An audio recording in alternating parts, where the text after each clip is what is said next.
It's very interesting. How did you get into this niche? Because it is such a, it's very niched. I like it when people have a very Yeah. niched idea. How did you come up with this? Um, yeah, so I learned about it as a facilitator. So I was facilitating different types of sessions and meetings and strategic planning and things like that.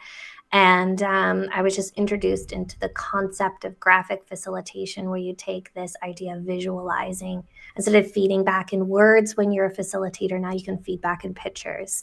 And that was 10 years ago. So I've been doing this professionally for 10 years now. Because once I learned it was a thing, I was like, this is it. This is what I want to do. So I've really dedicated the last 10 years to building my skills around it, teaching others, building a business, and How's the response been to this?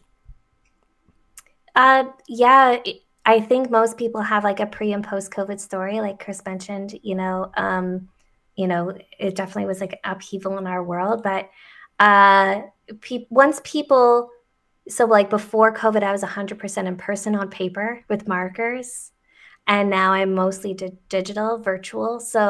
Um, so in terms of like the response, when I'm in person, it's beautiful because I get that like in-person real feedback from people, and then virtually it's still great, but the connection, that there's no like person-to-person connection, so it's not as like I don't get as much feedback from people. But when people experience it, they understand the value even if they can't articulate it. This has been my experience. So um, and there's like a few common things that people always say to me around how they learn and how they engage with it.